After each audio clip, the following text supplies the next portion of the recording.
Hace más de 400 años, un puñado de valientes hombres y mujeres cruzaron un océano en busca de una nueva vida. Dejaron todo atrás, en busca de libertad, de oportunidades, pero lo que encontraron en este nuevo mundo estaba lejos de lo que esperaban. Imagina llegar a un lugar completamente desconocido, sin saber lo que te espera. Los primeros colonos, como aquellos que llegaron a Jamestown en 1607, se enfrentaron a una dura realidad, enfermedades, hambre y un invierno brutal. Muchos murieron en los primeros meses. Pero a pesar de todo, ellos perseveraron. ¿Por qué lo hicieron? ¿Por qué quedarse en un lugar donde todo parecía perdido? Porque, para ellos, no había vuelta atrás. No solo luchaban contra el frío y el hambre, luchaban por la promesa de algo más grande. En las primeras décadas del siglo XVII, varios asentamientos comenzaron a florecer a lo largo de la costa atlántica. No solo Jamestown, sino también Plymouth, donde los peregrinos, aquellos que huían de la persecución religiosa en Inglaterra, buscaban libertad para practicar su fe. Pero la vida en las colonias estaba lejos de ser idílica. Los inviernos eran devastadores, y los conflictos con los pueblos indígenas, que ya habitaban esas tierras, creaban tensiones constantes. A pesar de todo, las colonias siguieron creciendo. Para muchos, América representaba la tierra de las segundas oportunidades, un lugar donde el pasado podía ser olvidado y una nueva vida podía construirse desde cero. Pero esta nueva vida venía con un precio. Las colonias no eran independientes. Estaban bajo el control de la corona británica, y aunque al principio Inglaterra prestaba poca atención, poco a poco fue ejerciendo más y más control. El crecimiento económico de las colonias llamó la atención de la madre patria, y pronto, las tensiones entre ambos lados del Atlántico comenzarían a aumentar. Por un lado, los colonos sentían que estaban creando algo propio, algo diferente a lo que habían dejado atrás en Europa. Por otro, Inglaterra los veía como una fuente de ingresos y recursos. Las diferencias culturales, económicas y políticas comenzaban a fracturar la relación entre colonias y metrópoli. Pero no fue solo la opresión económica lo que generó malestar. Fue una sensación creciente de identidad. Las colonias, aunque diversas, comenzaron a desarrollar un sentido de comunidad y propósito propio. Y a medida que esta identidad se fortalecía, también lo hacía el deseo de autonomía. No fue una transición fácil. Los colonos no solo estaban enfrentando las adversidades de la vida en el Nuevo Mundo. Estaban a punto de enfrentar una de las decisiones más difíciles de sus vidas: debían continuar bajo el control de Inglaterra o buscar un futuro independiente. Las tensiones seguirían aumentando, hasta que un evento en particular encendería la chispa que prendería la llama de la revolución. Pero esa es una historia que recién comienza. A medida que avanzaba el siglo XVIII, la relación entre las colonias y la corona británica se volvió más tensa. Los colonos, que en su mayoría se veían a sí mismos como súbditos leales del rey, comenzaron a preguntarse si esa lealtad era recíproca. Inglaterra, ahogada en deudas tras la Guerra de los 7 años, veía a las colonias como una fuente de ingresos. Así, comenzaron a imponer una serie de impuestos y regulaciones sin precedentes. El primero de estos fue la Ley del Azúcar de 1764, que impuso gravámenes sobre productos como el azúcar, el vino y el café. Los colonos se quejaban, pero esto era solo el principio. Al año siguiente llegó la Ley del Timbre, que requería que prácticamente todos los documentos, desde periódicos hasta licencias, llevaran un sello fiscal británico. Este impuesto, en particular, desató una ola de protestas sin precedentes. ¿Por qué? Porque por primera vez, los colonos sentían que no se les daba voz. No taxation without representation se convirtió en el grito de guerra. Para los colonos, la cuestión no era solo el dinero, era el principio.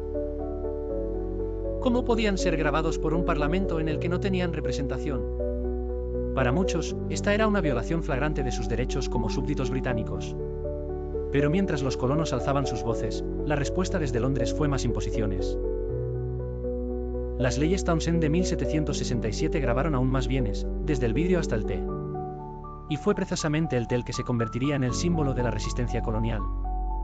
La tensión se fue acumulando, y en diciembre de 1773, un grupo de colonos decidió que ya habían soportado suficiente. Disfrazados de indígenas, abordaron barcos británicos en el puerto de Boston y arrojaron cientos de cajas de té al agua. Este acto de desafío, que pasó a la historia como el Boston Tea Party, no fue solo un ataque contra el té. Fue una declaración: las colonias no estaban dispuestas a seguir obedeciendo ciegamente a una autoridad que no respetaba sus derechos. La respuesta de Inglaterra fue rápida y severa. Las leyes intolerables cerraron el puerto de Boston y limitaron las libertades coloniales, con el objetivo de aplastar la resistencia. Pero, en lugar de rendirse, las colonias se unieron. Por primera vez, comenzaron a pensar en sí mismas como una entidad colectiva, una fuerza que podría desafiar al imperio más poderoso del mundo. En 1774, se convocó el primer Congreso Continental. Los representantes de las diferentes colonias se reunieron para discutir sus opciones. Aunque todavía no había un consenso sobre la independencia, el sentimiento de resistencia se fortalecía. Estaban en una encrucijada, aceptar la opresión o luchar por lo que creían que era justo. Lo que estaba por venir no era simplemente una guerra entre colonias y el Imperio Británico. Era una lucha de identidad, de principios, de una nueva forma de ver el mundo. ¿Serían las colonias capaces de forjar un destino propio? La respuesta aún no estaba clara, pero lo que estaba en juego no podía ser mayor. El camino hacia la independencia estaba lleno de peligros, traiciones, y momentos en que todo parecía perdido. Pero de alguna manera, a pesar de las probabilidades en contra, los colonos persistieron. El contexto geopolítico y económico. A medida que avanzamos hacia el siglo XVIII, las colonias americanas emergieron como un elemento crucial en el tablero de ajedrez de la política europea. Con el crecimiento de la población y la prosperidad económica, las colonias se convirtieron en un atractivo irresistible para las potencias europeas, especialmente para Inglaterra, que vio en ellas una fuente inagotable de recursos y riqueza. Las colonias no solo eran el hogar de colonos que buscaban nuevas oportunidades, sino que también eran un punto de partida para las expediciones comerciales y un puente hacia el vasto mercado de las Indias occidentales. El comercio de azúcar, tabaco y algodón se disparó, y con él, la avaricia y la intriga política. Las leyes económicas británicas, como los actos de navegación, comenzaron a imponer restricciones estrictas sobre cómo los colonos podían comerciar y con quién.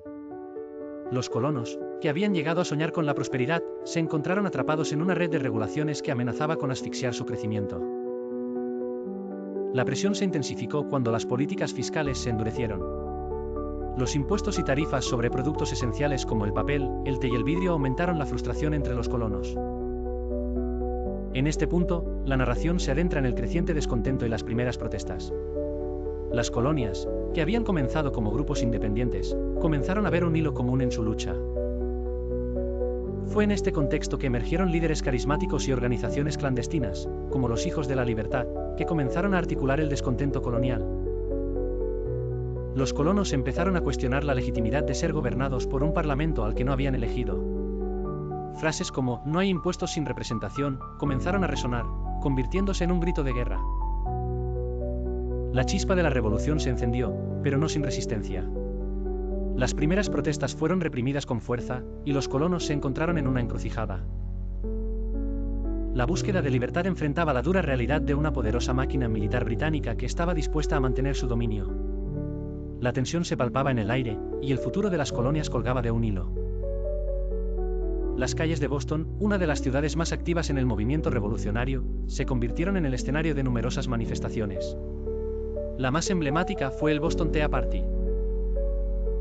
Los colonos, disfrazados de indígenas Mohawks, abordaron barcos británicos y arrojaron cientos de cajas de té al mar en un acto de rebelión. Este evento no solo fue un grito de protesta, sino también una declaración de intenciones. La creciente agitación en las colonias no pasó desapercibida para las autoridades británicas.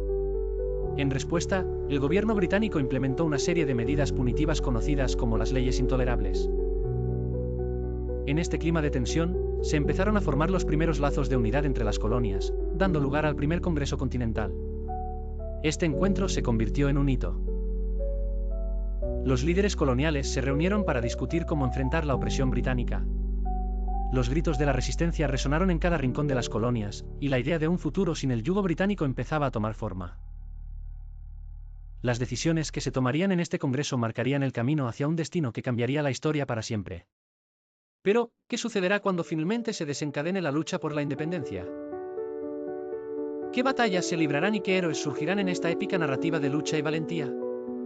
Si te está gustando este tipo de vídeos, no te pierdas el próximo, donde exploraremos la Revolución Americana, el momento que cambió todo, desglosando las batallas decisivas, los líderes clave y los eventos que llevaron a la independencia de las colonias. No olvides darle like, suscribirte y compartir este vídeo. Dale a la campanita para no perderte el próximo episodio de Colonias a Potencia, donde veremos cómo Estados Unidos pasó de ser colonias a una gran potencia.